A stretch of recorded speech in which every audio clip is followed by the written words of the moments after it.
रामगढ़ गांव की एक प्रचलित कथा है। दोपहर 12 बजे से लेकर आधी रात के 12 बजे तक गांव के बीचों बीच एक गुफा से अजीबोगरीब आवाजें आती हैं। इन आवाजों में इतना दर्द होता है कि सिर्फ सुनने से ही दिल की धड़कन तेज हो जाए। इस गुफा से गुजरने वाले हर शख्स को उसका नाम उस गुफा के अंदर गूंजता सुनाई देता है। पिछले 37 सालों से इस गुफा के अंदर से भयानक आवाजें और खतरनाक हरकतें होती जा रही हैं। एक तो यह गुफा गाँव के बीचों बीच है, तो ऐसे में गाँव के लोगों को इस गुफा के खौफ को खत्म करना ही होगा, और यह तभी खत्म होगा जब अंदर से ये खौफनाक आवाजें और आकर्षण खत्म होगा। साल 2013 की बात है, जब दो पैरानॉर्मल इन्वेस्टिगेटर महेश और मयंक को इस गुफा का रहस्य जानने के लिए बुलाया जाता है। दोनों गुफा की ओर जाते हैं, तभी गांव का एक आदमी गोपाल उन दोनों से कहता है, साहब जी आप लोग अंदर जाने की जिद छोड़ दो, हम अभी भी कह रहे हैं इस गुफा का सच बहुत ही खतरनाक होगा। इस पर मयंक कहता है, अरे गोपाल जी हमारी तो ये ड्यूटी है, हमारा डिपार्टमेंट हमें जो टास्क देता है उसे तो पूरा करना ही है।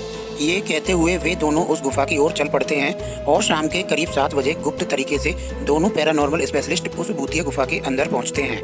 महेश और मयंक के अंदर दाखिल होते ही गुफा में उनके नाम के गुस्सैल आवाजें गूंजने लगती हैं। कोई शैतान हंसते हुए कहता है, चले जाओ यहाँ से, नहीं तो मरोगे दोनों। तुम लोग इस दर्द की दुनिया से बाहर निकल जाओ, नहीं तो दोनों की मौत आज रात 12 बजे तय है। महेश कहता है, यार मयंक ये गुफा कितनी अजीब है, आज तक ऐसा कोई केस हैंडल नहीं किया जहाँ बेजुबान गुफा धमकी देती हो। इस पर मयंक जवाब देता है, भूतिया जगह हमेशा अजीब और खतरनाक ही होती है, बस अब सोचना कम कर और टॉर्च की मदद से पिक्चर कलेक्ट कर। महेश गुफा की हर तरफ से पिक्चर कलेक्ट करते करते आगे बढ़ने लगता है। महेश को तभी बड़े बड़े कदमों की आवाज सुनाई देने लगती है। ये आवाज उसके ठीक बगल से आ रही थी। वो उस कदमों के आवाज का पीछा करते करते गुफा के आखिरी ओर पहुंच जाता है। उसे गुफा के अंत में एक दरवाजा दिखाई देता है। उस दरवाजे पर लिखा था दूसरी दुनिया का दरवाजा। महेश मन ही मन में ये सोच रहा था कि ये दरवाजा कहीं दूसरी दुनिया का तो नहीं है। तभी उसे दरवाजे के उस पार से एक आवाज सुनाई देती है, अनमोल बेटा मैं तुम्हारा दादा, मेरे पास आ जाओ बेटा। अनमोल डर के मारे चिल्लाता है, बाप रे ये कैसा दरवाजा है, ये तो मेरे दादाजी की आवाज है। महेश को उस दरवाजे के पीछे से उसके दादाजी की आवाज सुनाई दे रही थी।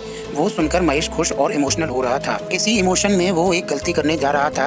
उसने दरवाजा खोलने के लिए हाथ आगे बढ़ाया कि तभी पीछे से मयंक की एक चीख पूरे गुफा में गूंजने लगी। मयंक की चीख सुनकर महेश भागता हुआ पीछे गया।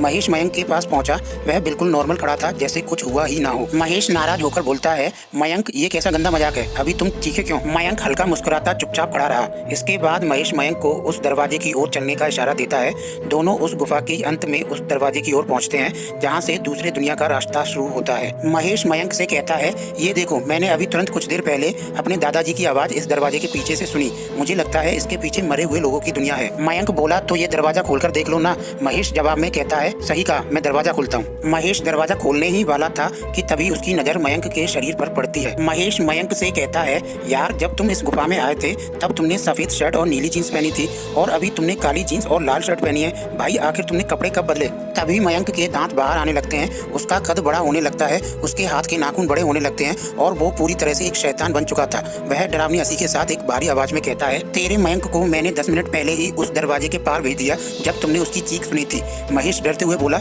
मतलब कि तुमने मयंक को मार डाला? शैतान हंसते हुए कहता है, तुझे कोई शक है तो जा इस दरवाजे के उस तरफ, तुझे तेरा दोस्त वही मिलेगा जिस दुनिया से तू आया है। वहाँ मरने से पहले लोग रहते हैं और अब तू जिस दुनिया में जाएगा वहाँ मरने के बाद लोग रहते हैं। मौत की दुनिया में तेरा स्वागत है। इसके बाद महेश भागने की कोशिश करता है, लेकिन सामने वो राक्षस खड़ा था। अब एकमात्र रास्ता वो दरवाजा था। उसने सोचा ये दरवाजा इस गुफा के बाहर जाने का रास्ता होगा। महेश खुद की जान बचाने के लिए दरवाजा खोल देता है। उसको दरवाजे के अंदर पूरा अंधेरा दिखाई देता है। उस दरवाजे के अंदर से रोने और चिल्लाने की आवाज आने लगती है। महेश इससे पहले कि दरवाजे को बंद करता, एक लंबा सा हाथ उस दरवाजे के अंदर से आया और महेश को उस दूसरी दुनिया की तरफ खींच लिया। इससे महेश की एक तेज चीख निकल गई और वह शैतान भी जोरों से हंसने लगा। आज तक कई लोगों ने गुफा के अंदर जाकर उसके रहस्य को जानने की कोशिश की है, लेकिन कोई भी उस गुफा के रहस्य को नहीं जान सका है। दोस्तों अगर वीडियो पसंद आई हो तो चैनल को लाइक, शेयर और सब्सक्राइब करें। धन्यवाद।